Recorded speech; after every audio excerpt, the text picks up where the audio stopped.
내 친구 주몽 Archer's Quest 린다 수박 Chapter 11 수수께끼의 영역. 이번에도 아치는 케빈이 당연히 그럴 줄 알았다는 듯이 거의 표정에 변화가 없었다. 단지 고개를 끄덕이며 말했다. 잘 듣군. 어디 있지? 우리 부모님이 일하시는 대학교예요. 왜 그 생각을 여태 하지 못했는지 모르겠어요. 케빈은 말을 맺지 못하고 입을 다물었다. 일단 흥분이 가라앉자 더 큰 의문이 파도처럼 밀려왔다. 하지만 진짜 호랑이가 아치를 한국으로 데려다 줄 것이라는 생각만으로도 바보스러운데 가짜 호랑이라니? 창피해서 얼굴이 빨개지는 것을 느끼며 케빈은 고백했다. 그런데 진짜 호랑이가 아니에요. 그냥 조각상이에요. 도체스터 주립대학교를 상징하는 동물인 호랑이 조각상은 대학교 정문 옆에 서 있었다. 그러나 아치는 관심이 있는 것처럼 보였다. 단순한 관심을 넘어서서 아치는 미소를 짓고 있었다. 조각상이란 말이지? 네가 호랑이를 높이 숭배하는 세상에 살고 있다니 정말 기쁘군. 돌로 만든 조각인가? 아니, 돌은 아니고요. 금속이에요. 아마 청동일 거예요. 잘 모르겠어요. 쓸데없는 생각이 아닌지. 하지만 아치는 깜짝 놀란 표정을 지었다. 그런 다음 바로 몸을 숙이고 공손히 절을 했다. 다시 몸을 일으켜 세우고 말을 시작했을 때 아치의 목소리는 낮았지만 존경과 기쁨으로 가득 차 있었다. 나는 그런 깊은 생각들을 해낸 나의 친구에게 경의를 표한다. 금속호랑이! 아치는 놀랍다는 듯이 고개를 저었다. 나는 마법이 작용하고 있다는 것을 벌써 느끼고 있었다. 하지만 나 혼자서는 결코 풀어내지 못했을 거야. 그런데 너의 생각은 뻔히 보이는 사실들을 넘어서서 마법이 존재하는 수수께끼의 영역으로까지 들어갔구나. 뭘 했다고? 말해보아라. 너는 어떻게 그걸 알았지? 아치의 목소리는 여전히 낮았다. 징 덕분이에요. 케빈은 그렇게 말하면서 다른 식탁 쪽을 향해 고개를 끄덕였다. 징 소리를 들으니까 금속으로 만든 것이 떠올랐어요. 그리고 우리가 앞서 나누었던 대화와 연결시켰군. 너는 정말이지 무척 빨리 배우는구나. 우리가 앞서 나누었던 대화? 아치가 의자를 식탁에서 뒤로 밀었다. 그럼 그 금속 호랑이에게 가자. 그 호랑이를 올라타면 틀림없이 내가 살던 시대로 돌아갈 수 있을 거야. 아치는 다시 머리를 숙여 절을 했다. 어린 나이에 무척 지혜롭구나. 케빈은 자신이 무엇을 했는지 영문도 모른 채 아치로부터 두 번째 칭찬을 받았다. 케빈은 마음속에서 우쭐함과 당황스러움이 싸우는 것을 느꼈다. 결국 당황스러움이 이겼다. 케빈은 한숨을 쉬었다. 아치, 저는 조금도 지혜롭지 않아요. 사실 전 아저씨가 무슨 말을 하는지 이해가 안 되는걸요. 아치가 껄껄 웃었다. 넌 지혜로울 뿐만 아니라 겸손하기까지 하구나. 그렇지만 그런 결론을 이끌어낸 것은 정말 훌륭했어. 왜냐하면 내가 있던 시대가 쇠의 성질을 타고난 호랑이의 해이기 때문이야.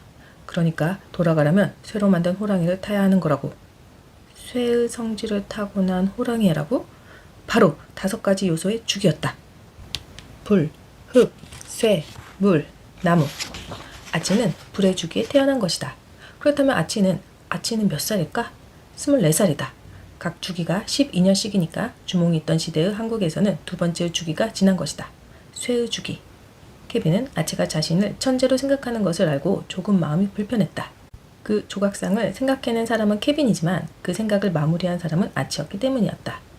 어쩌면 천재들은 항상 어딘가 다른 곳에서 도움을 받는지도 몰라. 케빈은 식탁 위에 식사값으로 $5를 남겨놓았다. 그들이 음식점을 나올 때 케빈은 음식을 포장해 가는 사람들을 위해서 젓가락들을 꽂아놓은 항아리를 보았다. 충동적으로 케빈은 젓가락 한 쌍을 집어서 아치에게 내밀었다. 나에게 주는 건가? 케빈은 웃었다. 네, 기념품이에요. 미국에서 가져온 진짜 중국제 젓가락들. 아치는 고개를 숙였지만 젓가락은 받지 않았다. 그는 눈썹을 치켜든 채 잠시 아무 말도 하지 않았다. 어린 친구, 난 너에게 커다란 모욕을 줄 것 같다. 하지만 무리를 저지르기 전에 부디 나에게 설명할 수 있는 기회를 주게나. 아치가 나를 모욕할 거라고? 그럴 일이 뭐가 있지? 아치는 또 머뭇거렸다. 이해해주기 바란다. 하지만 난 너의 선물을 받을 수가 없다. 그러니까 아치는 젓가락을 받고 싶지 않는 거구나. 그게 무슨 큰 모욕이라는 거지? 괜찮아요, 아치. 걱정 말아요. 당연히 걱정해야 할 일이야. 아치가 날카롭게 말했다. 나의 친구가 선물을 줬다. 그런데 나는 거절을 했으니 얼마나 무례한 일이냐. 하지만 이미 말했듯이 나는 이 행동에 대해서 설명을 해야 되겠다. 아치는 그 음식점 바깥에 있는 대기실을 손으로 가리켰다. 두 사람은 대기실 안으로 들어갔고 아치는 몸을 돌려서 케빈을 마주보았다. 그리고 천천히 입을 열었다. 내가 여기 온 목적이 뭔지 우리 두 사람 다 정확히 모르고 있다는 게 사실이다. 그렇지만 나는 지난날의 교훈을 통해서 다른 세상이란 위험이 도사리고 있다는 걸 배웠다. 이런 모험을 하게 된 이유가 무엇이든 간에 다른 세상에 대한 지식을 가지고 돌아가기 위해서 내가 이곳으로 오게 된 것은 분명 아닐 것이다. 미래에 벌어질 일을 알고 있다고 생각하는 사람이야말로 모든 바보들 중에서 가장 어리석은 바보이며 만약 그런 자가 만백성의 지도자가 된다면 그것이야말로 참으로 위험한 일이기 때문이다. 그래서 나는 운 좋게 내가 살던 시대로 돌아가게 되더라도 절대 아무것도 갖고 가지 않겠다고 결심했다. 내가 이곳 세상을 방문했던 기념품이라 할지라도 말이다. 케빈은 젓가락을 호주머니에 집어넣고 곰곰이 생각했다. 맞는 말이야. 실제로 책들이나 영화를 보면 하나같이 어느 시대로 시간여행을 하든지 모두 과거의 질서를 어지럽히지 않으려고 조심하잖아? 그건 미래가 안 좋은 방향으로 바뀔지도 모르기 때문이야. 심지어 젓가락처럼 작은 물건이라 해도 말이야. 아치가 엄숙한 표정으로 말을 계속했다. 비록 의식적으로 기억을 못할지라도 나는 이 모험에서 얻은 뭔가를 간직하고 싶구나. 아치는 케빈에게 고개를 끄덕이며 말을 이었다. 나는 중요한 임무를 완수하기 위해 필요한 건 학자도 관리도 심지어 성숙한 어른도 아니라는 것을 배웠다. 우리 중에 가장 평범한 사람이라도 자기 안에 비범하게 될 수 있는 능력을 가지고 있어. 그렇게 되겠다고 마음만 먹는다면 말이지. 케빈은 살짝 얼굴을 찡그렸다. 나한테 평범하다는 말을 하는 거군. 뭐 틀린 말은 아니네. 갑자기 케빈은 아치의 통치에 대해서 이 박사님이 했던 말이 생각났다. 주몽은 어디를 가든지 일반 백성들과 이야기를 했다는 뭐 이런 비슷한 이야기를 했었다. 문득 어떤 생각이 케빈의 머릿속을 스치고 지나갔다. 어쩌면 어떤 평범한 남자아이가 주몽을 도왔기 때문에 비록 그것에 대한 기억은 전혀 못해도 무언가 주몽의 마음속에 남았고 그래서 고향으로 돌아간 주몽이 그때부터 평범한 백성들과 이야기를 나누기 시작한 건지도 몰라. 내가 그를 도왔기 때문인지도 모른단 말씀이야. 와. 잠깐 동안 케빈은 아치가 자신을 기억해주기 바랬다. 그러면 케빈은 아치의 위대한 일화 속에 등장하지 않겠는가? 아, 너무 나빴어. 아치와 그의 시대를 위해서 날 잊어야만 한다는 걸 잘 알고 있으면서 말이야. 그런데 나는 어떻게 될까? 케빈은 고개를 들었다. 아치, 알겠어요. 정말이에요. 저는 기분 나쁘지 않아요. 어째서 아저씨가 이 젓가락을 가져가려고 하지 않는지 이해하니까요. 하지만 아저씨가 자신의 세상으로 돌아갔을 때 여기에서 있었던 일을 기억조차 못하게 될 거라면 저도 똑같을까요? 저도 아저씨에 대해 전혀 기억하지 못하게 될까요? 그건 끔찍한 일이었다. 평생 일어났던 일 중에 가장 멋진 모험을 기억조차 할 수 없다니. 아, 아치가 턱을 들고 매우 활기찬 표정으로 말했다. 그건 그렇지 않을 게다, 나의 친구여. 과거를 탐구하는 건 매우 중요한 일이니까. 네 가족의 과거와 네가 사는 이 세상의 과거, 둘 다 말이야. 그 두 가지의 과거는 사람의 본질을 형성하는 데 있어서 아주 큰 부분을 차지하지. 아치는 케빈의 어깨를 툭 찼다. 물론 내가 장담할 수는 없지만 나는 네가 이 일을 기억하리라고 믿는다. 어쩌면 너의 지문 속에서 내가 이곳의 온 목적을 발견할지도 모르겠구나. 아치는 미소를 지으며 말을 이었다. 게다가 방금 우리는 함께 음식을 먹고 함께 웃지 않았느냐. 두 사람이 함께 음식을 먹으며 똑같은 일로 웃고 나면 그들 사이에는 강철 같은 유대감이 생기는 법이다. 불쑥 케빈의 머릿속에 학교 식당에서의 한 장면이 떠올랐다. 자신과 제이슨, 다른 아이들이 피자를 먹고 수다를 떨며 웃는 모습이었다. 케빈은 자신도 모르게 고개를 숙였다.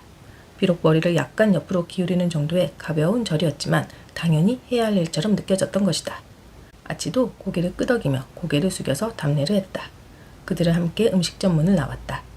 두 사람은 다시 동물원 쪽으로 방향을 잡았다. 일단 동물원 입구가 있는 쪽에 큰 길을 건너야만 했다. 그런 다음 고속도로 위에 있는 육교가 나올 때까지 그 길을 걸어간 다음 다시 대학교를 향해서 반대편 길을 거슬러 올라가야 할 것이다. 아치는 뛰듯이 성큼성큼 빠르게 걸었다. 케빈은 아치가 뿜어내는 아주 작은 희망의 빛 같은 것을 느끼기 시작했다. 과연 그런 일이 가능할까? 청동 호랑이를 올라타면 아치가 한국으로 돌아갈 수 있을까? 이제 곧 확인할 수 있을 것이다.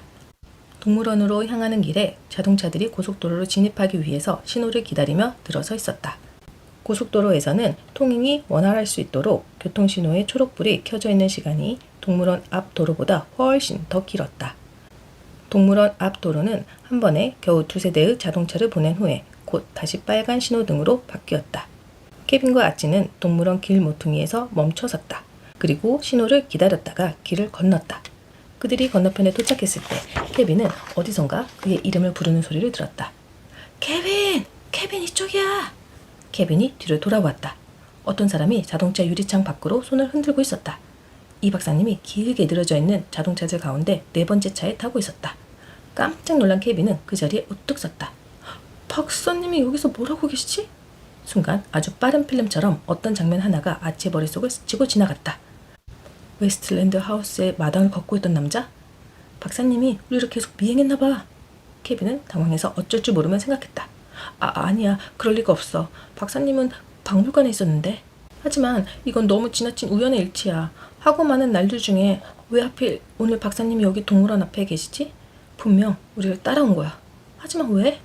나는 박사님과 이야기를 할 때 어떤 단서도 주지 않았는데.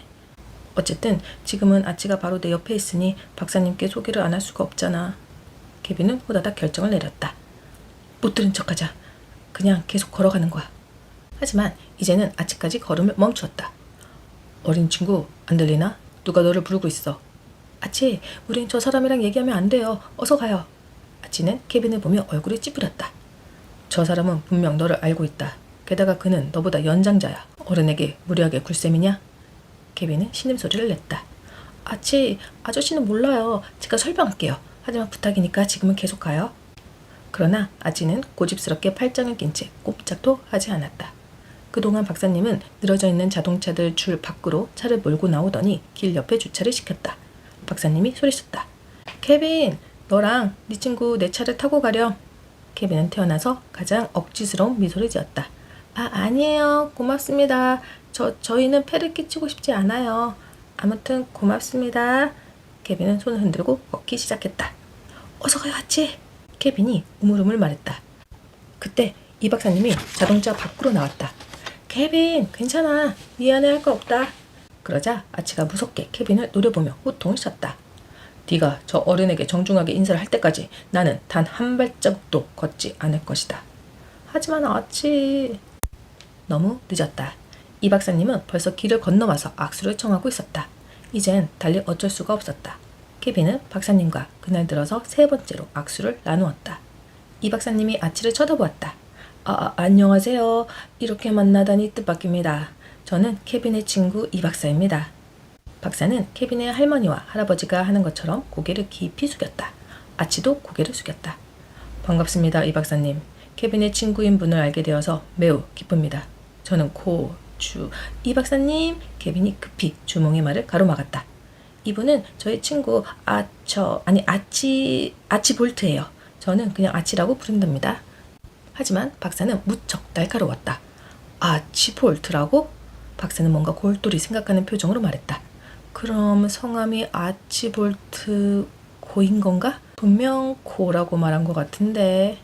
아니, 고가 아니라 콜드라고 했던 거예요. 케빈은 말을 더듬거렸다. 오늘 날씨가 꽤 춥다는 말을 하려고 했을 거예요. 그렇죠, 아치? 케빈은 필사적으로 아치를 바라보며 있는 힘껏 텔레파시를 보냈다. 제발 그렇다고 말해요, 아치. 그냥 나 하는 대로 따라와요. 어서요. 하지만 아치는 꼿꼿이 몸을 세우며 말했다.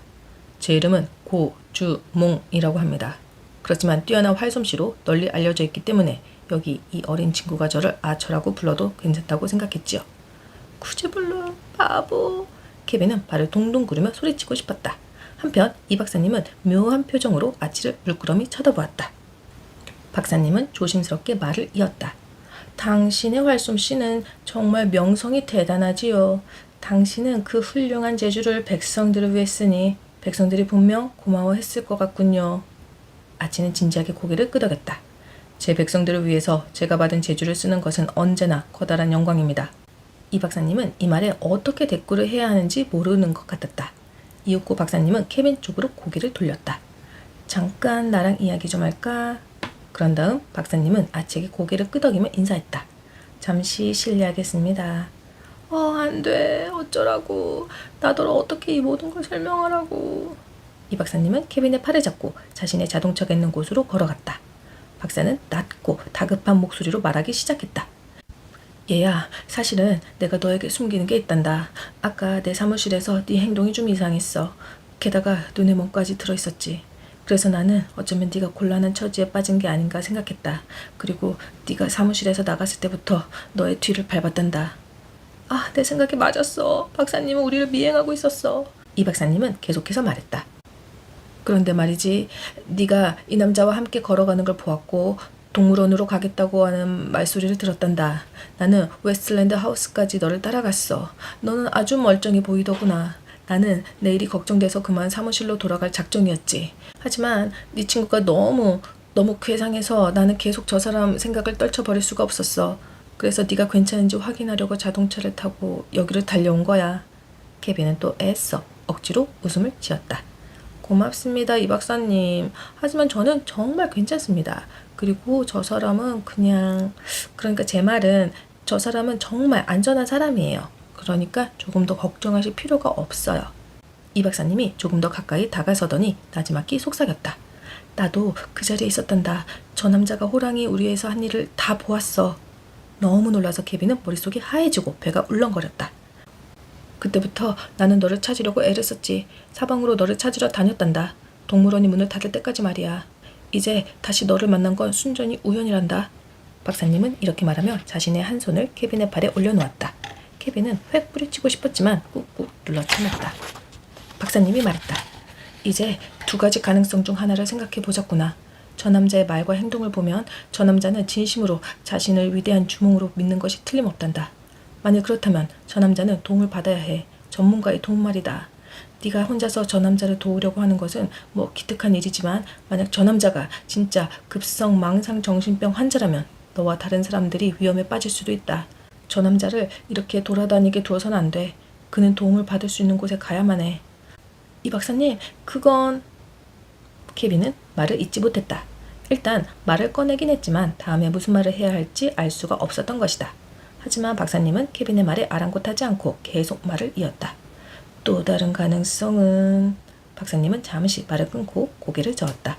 사실 가능성이란 말을 써서는 안 되겠지. 그건 진짜로 있을 수 없는 불가능한 일이니까. 박사님은 케빈을 뚫어져라 쳐다보았다. 그리고 다시 천천히 말을 했다. 케빈, 나는 저 남자가 도저히 상상할 수조차 없는 방식으로 활을 쏘는 모습을 보았다. 게다가 호랑이와 함께 있는 모습도 보았어. 그래, 믿을 수 없는 일이지. 박사님은 이제부터 하려고 하는 말이 매우 힘겨운 듯 잠시 말을 끊었다. 하지만 한번 상상을 해보렴. 상상력을 한껏 발휘해서 저기 서 있는 남자가 실제로 주몽이라고 상상을 해보란 말이다. 그러면 이게 어떤 기회인지 알겠니? 이 박사님의 눈빛이 이글거렸다. 저 남자와 인터뷰를 하는 거야. 저 남자를 연구하고 관찰하는 거지. 지금까지 누구도 경험하지 못한 방법으로 고대 한국에 대해 연구할 수 있어.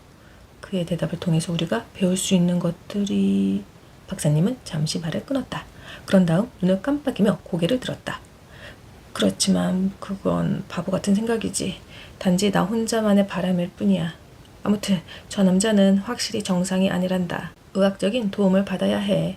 케빈, 친구로서 저 남자를 설득해서... 박사님은 계속 떠들었지만 케빈은 이제 무시 상태에 있었다.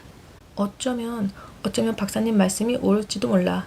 아치는 자신을 고대 한국의 왕이라고 생각하는 망상병 환자에 불과한지도 몰라. 그것 말고는 달리 납득할 만한 설명이 없잖아. 영원처럼 길게 느껴지는 짧은 시간 동안 케빈은 엉엉 울고 싶을 정도로 너무나 마음이 혼란스러웠다. 케빈은 깊이 숨을 들이마신 다음 생각을 집중하려고 노력했다. 어서 논리적으로 상황을 정리해보자. 아치는 자신이 기원전 한국에서 온 주몽이라고 말했어. 그건 불가능해. 하지만 그 후에 오늘 내가 보고 들은 것은 모든 것이 진짜야. 그는 망상병 환자가 아니야.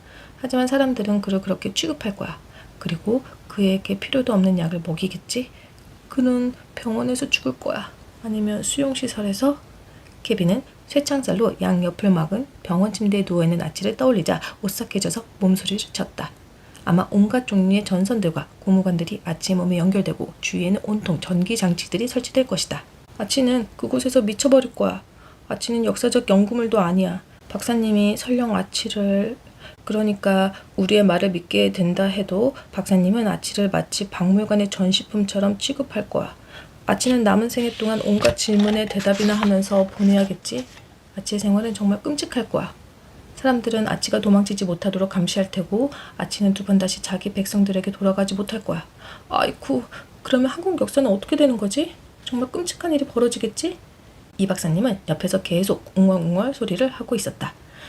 결국 저 남자가 누군가를 해칠 수도 있어, 케빈. 너는 비록 어리지만 내 말을 충분히 알아들을 만한 나이잖니? 그러니까 올바른 일을 해야만 해. 올바른 일? 무엇이 올바른 일이지? 아치는 단지 자신이 있었던 곳으로 돌아가고 싶어하는 사람일 뿐이야.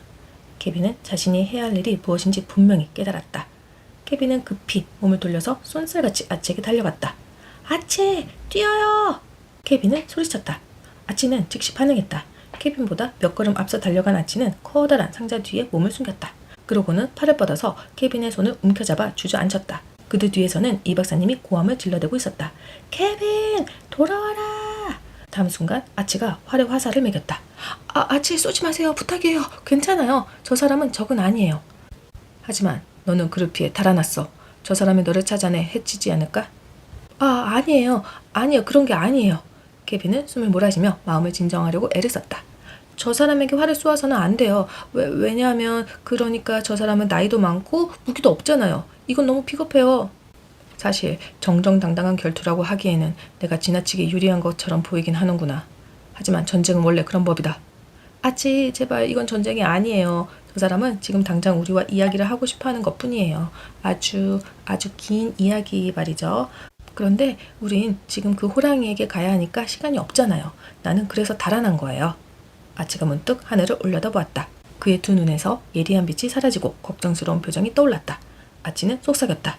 날이 어두워지고 있다. 호랑이의 마지막 날이 끝나가고 있어. 그는 화를 내렸다. 네 말이 옳다, 어린 친구. 우린 싸울 시간이 없다. 새로 만든 호랑이에게 가야만 해. 그들은 상자 뒤에서 나왔다.